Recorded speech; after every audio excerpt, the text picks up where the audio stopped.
My name is Chris White, so I currently work at Capital One. And just to warn you, my background is in math, so there will be some math on some of these slides. And also, I'm from UT Austin. I see there's a Longhorn guy in the back. So, two, all right. So in this talk, I kind of want to get into logistic regression and what's going on under the hood and why I think it's important for you to think about these sorts of things. I'm not entirely sure what the background of everybody is, so we're going to kind of do a quick refresher on what logistic regression is and maybe what it's used for a little bit. So logistic regression has a generative model underneath it, so given the parameters and given your input data, we're modeling an output, which is basically a coin flip, so I'm thinking only of the binomial case here. And the probability of seeing a heads or a 1 in this case is given by this kind of complicated, or not so complicated, sigmoid function, which looks like this. And so we take parameters, multiply them with our inputs, feed them through this function, and then we get something that's between 0 and 1. Okay, and with this generative model, we can do a little bit of math. And the reason it's set up this way is this implies that the log odds of the probability of seeing a 1 versus 0 is actually linear in the inputs, right? So this is a linear model. And that's kind of a big deal because it makes everything easy to interpret. It also makes some of the numerical stuff a little bit easier. So what are these beta coefficients? So remember, these are the things that we're after. We've seen x and we've seen y maybe. And so if beta is 2, then if we get a unit increase in an input x, that implies that the log odds double, right? So, all else held equal, which is kind of important here. But the main thing here, we've got this set up. We've been given some data, and we want to know how do we find the best values of beta that fit the data that we saw. And this setup, because of its interpretability, because of a few other things that we're going to talk about, I mean, it's kind of used all over the place for a ton of different sorts of problems. So classification problems, survival analysis, you can model, say, the probability of say, a credit card charging off next month, given that it survived up to this point. And then because that's a probability, you can do some further math with that and get more information. So a typical answer for how we might find the best value of beta, so that's kind of a subjective question. What does it mean to be best? Like, how does it fit the data best? Maximum likelihood estimation. So this is kind of historical, classical thing. You just write down the likelihood function, which is the probability of seeing the data that you saw given your current value of beta. Under an assumption of independence on everything that you saw, you just get this big product. It's kind of a somewhat messy looking thing. So this sigma here is the sigmoid function that we talked about before. So these details aren't going to be super important. But the good thing in this particular case, and for most generalized linear models, is this function's concave. So it's, in general, going to have a unique maximizer. So that's good. We can hopefully find that. The fact that it's a maximum likelihood estimator means that we can do classical stats. So basically, we can do classical stats in some other situations as well, but we need to know the asymptotic distribution of our estimators. And when you have a maximum likelihood estimator, you know a lot more information about it. And one thing that I want to kind of call out right here is that if you kind of look at this for a second, the sigma beta times x are your predicted probabilities, and the y's are your observed outcomes, so they're zeros or ones. And so this is only really a function of the predicted probabilities and the observed probabilities. Or you can at least write it in that way. Okay, so what have we done? We just wrote down a generative model for a binary outcome. We came up with a way of choosing the best coefficients to fit the data that we saw, and now we're done, right? We have an optimization problem, we throw it into some sort of a solver or sklearn logistic or something like that, and we move on with our life. But the main thing that I think I want to stress here is that just uncritically throwing your data into something like this could result in a bad model. Or maybe a little less extreme thing to say is if you think a little bit more about it, you can get a much better model out. So what are some of the decisions that you have to confront here when you're choosing, say, maybe just which solver to use? So you could choose sklearn, you could choose stats models, you might want to code up your own. It's not super complicated. What decisions do you have to make to influence that? So inference versus prediction. If you're interested in inference, then your coefficients are incredibly important, right? You want to compute p-values maybe. You want to infer something about the effect of your inputs on your output. But if you're only interested in prediction, then you might not care so much about which sign your coefficients are taking. All you want is the actual predicted value, right? And the predictions might not change after a while, even if you do small changes to your coefficients. So I'll show you an example in a little bit where that's the case. So like in the presence of multi-collinearity, for example, if you do a linear transformation of your inputs, your predictions don't change at all, but the interpretation of your model is entirely different. Okay, desired input. So what sort of data have you been given? Was it maybe categorical? How do these solvers handle categorical data? Missing values is another important thing.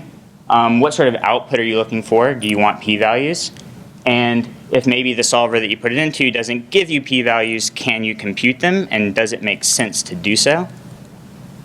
What about edge cases? So quasi-separable data is data for which the model is actually a really good model. So you can perfectly split your outcome based on the inputs. And in that case, the log likelihood is not, does not have a unique maximizer.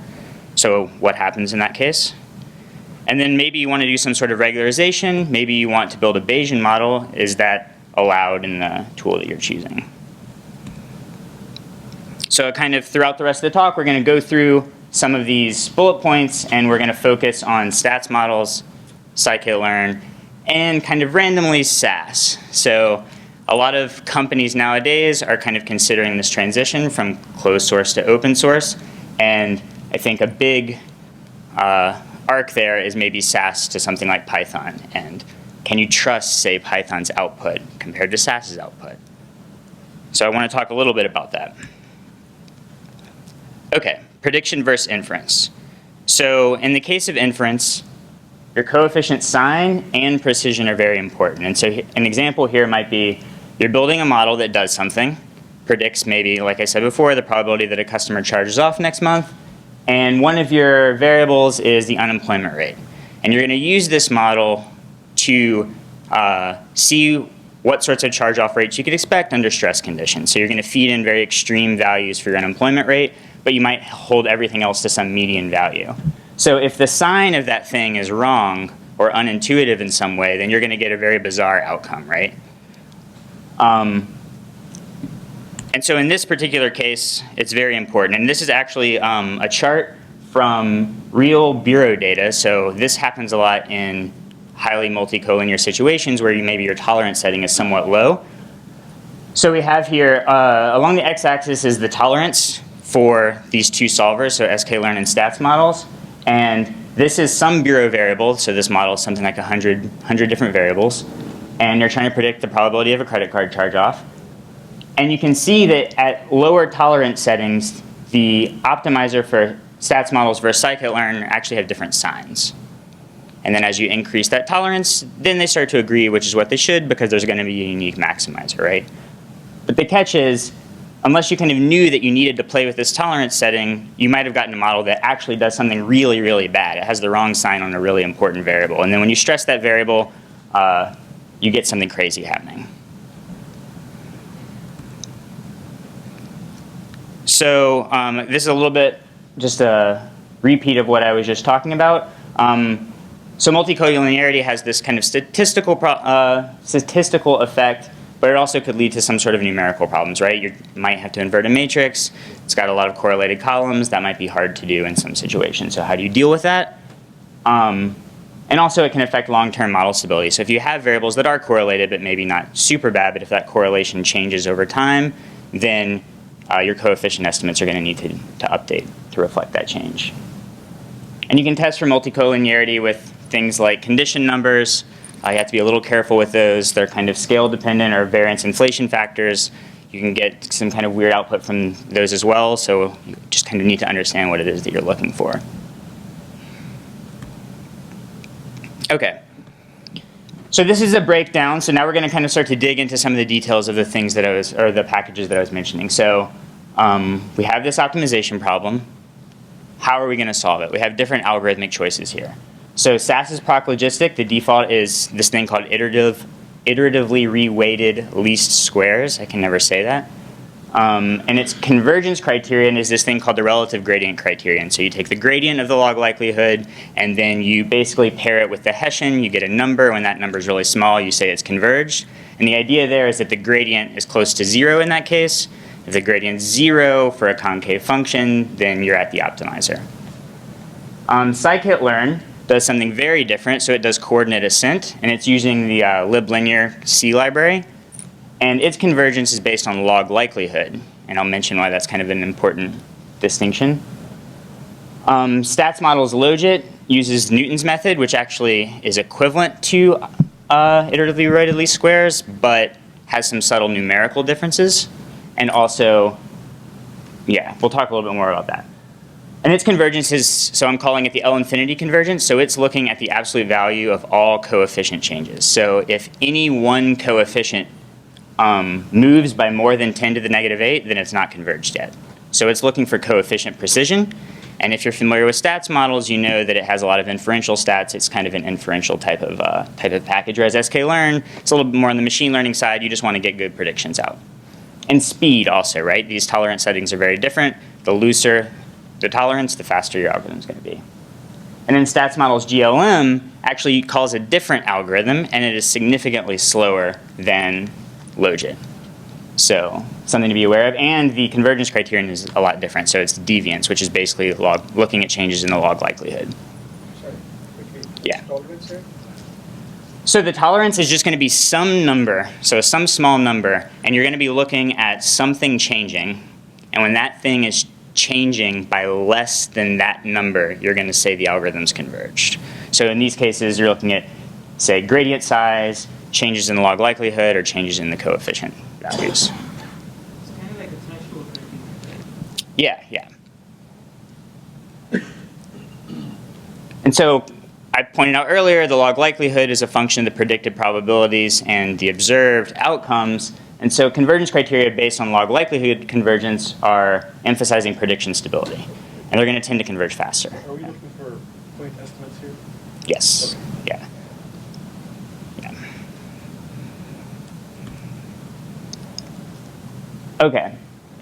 So let's kind of take a look at what can happen under slightly different implementation. So like I said before, iteratively weighted least square is equivalent to Newton. So this should be give you the exact same behavior. That's not actually true. So I've got this notebook that we're going to look at really quickly. And I'm not going to run it necessarily, but I just kind of want to scroll through a few things that I think are important. This is on my GitHub, by the way, if you want to play around with it. Yeah. That's not the right direction. Is that good? Okay, cool. So you can play around with this. You can change the convergence tolerance, and we'll see what algorithms we have in just a second. I'll allow for L2 regularization here, so you can see what the effect of that is on your speed and your outcomes. Maximum number of iterations. You can pick some covariance between two of your variables, number of observations, how much noise you want. And also, I kind of want to do a shout out to stats models formulas. They're based on R-style formulas, and you can kind of feed in various transformations. So in this case, I have the exponential of a variable. I don't actually have to create that, come up with a name, which sounds like that's not a big deal. But when you have really big models and you're testing lots of transformations and someone else has to look over that, they might not know what any of these transformations are or how what variables they used. And so create some data. So this is what it looks like. So if you don't like stats models, it's actually calling this package called Patsy, which creates these data frames for you based on formulas. So you can just use that, and that's what I do here. So this D matrices function. And this is the data frame that we get out. And so this is just a little, so here's some math stuff that I just kind of want to mention. But OK, let's just look at this, though. So right here, I just have a very standard Newton step. So a Newton step is just I need to compute the Hessian, I need to invert it, multiply it by the gradient, and then that's going to be my step update. So right here. So how you go about computing this step term is actually kind of important. So in this case, so this is the line right, oops, sorry.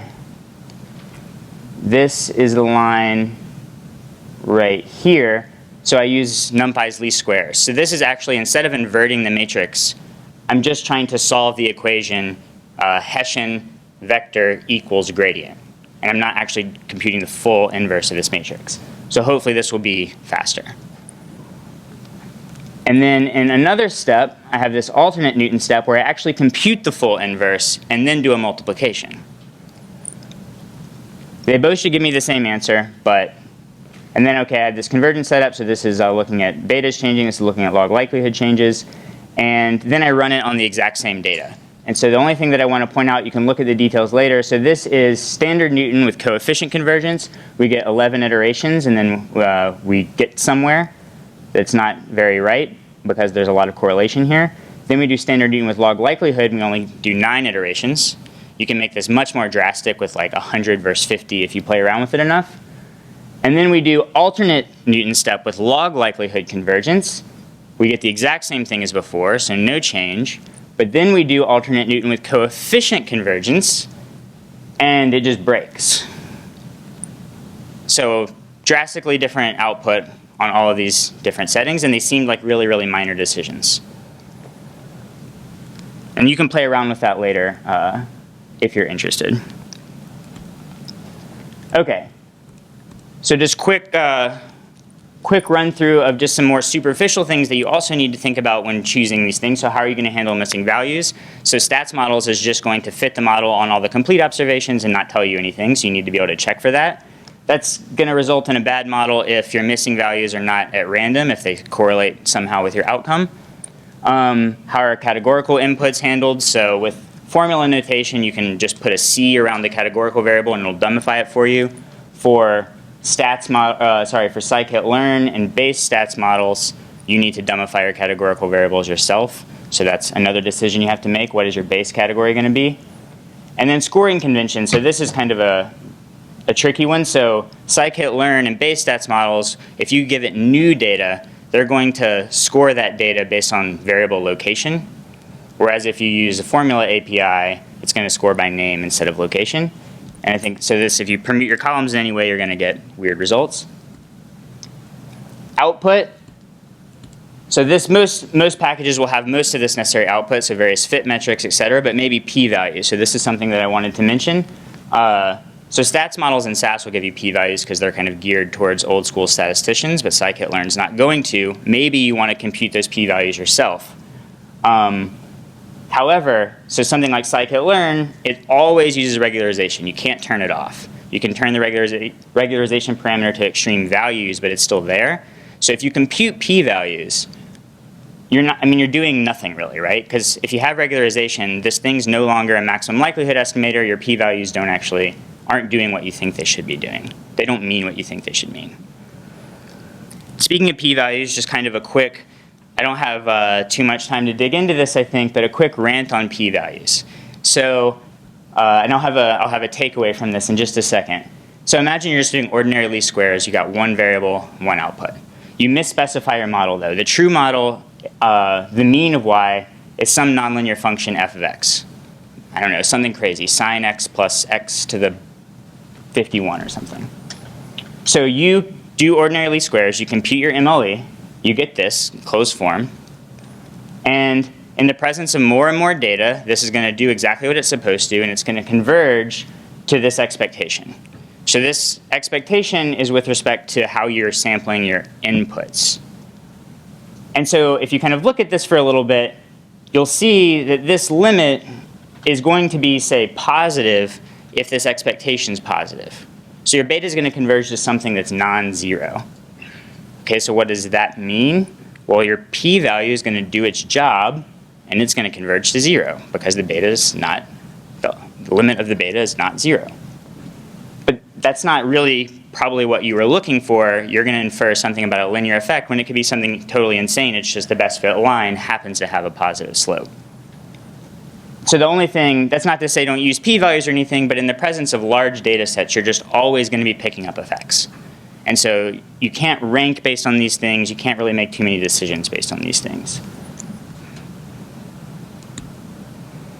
Okay, so kind of switching gears, going back a little bit to some of the options you have when you're fitting these things. So maybe you've heard of regularization, maybe that's something that you want to do. So what is regularization? I've mentioned it a few times. So you take your log likelihood, and instead of just maximizing it, you penalize it. You add some term to it. This penalization is some measure of complexity. So you're penalizing complexity here. Okay, so what does that mean? And you pick this tau to decide how much you want to penalize the complexity. So popular example, L1 norm. So this is the sum of the absolute value of the coefficients.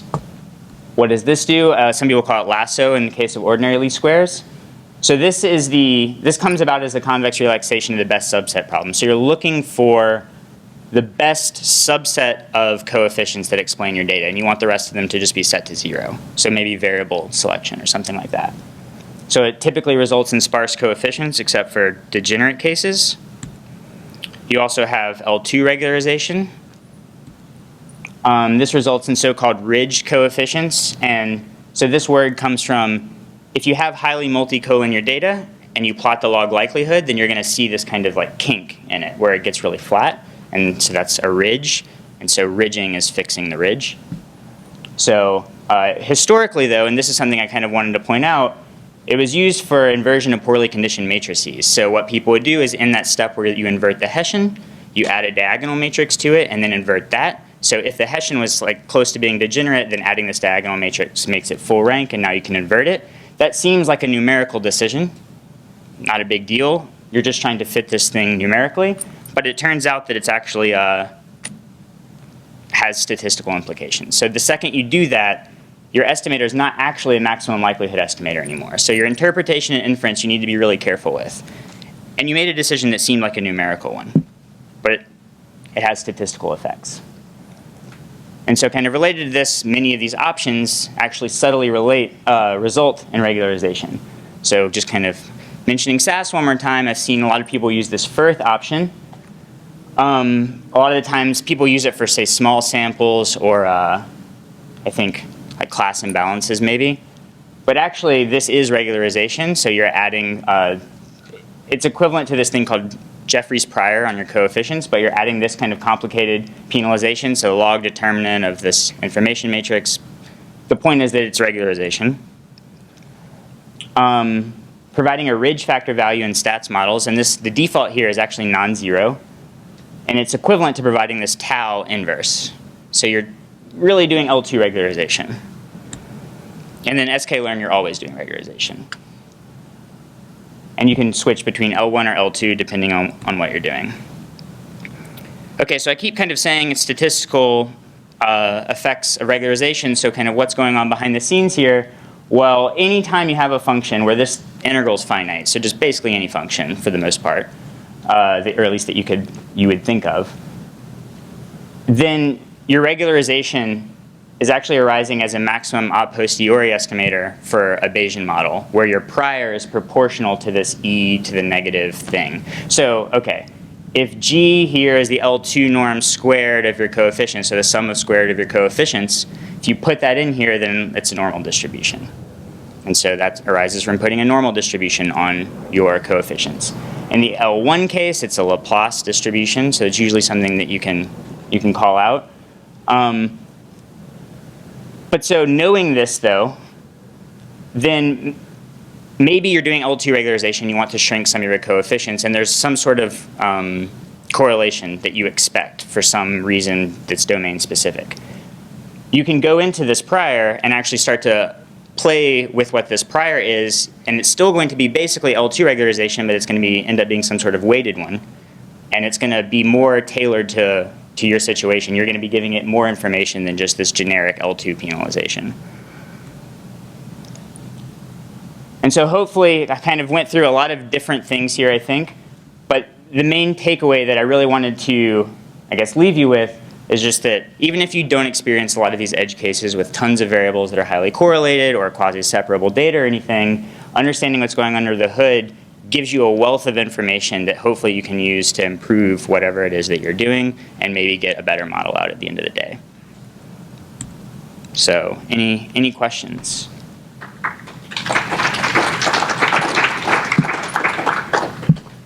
Yeah. So, see if I'm understanding this. The first part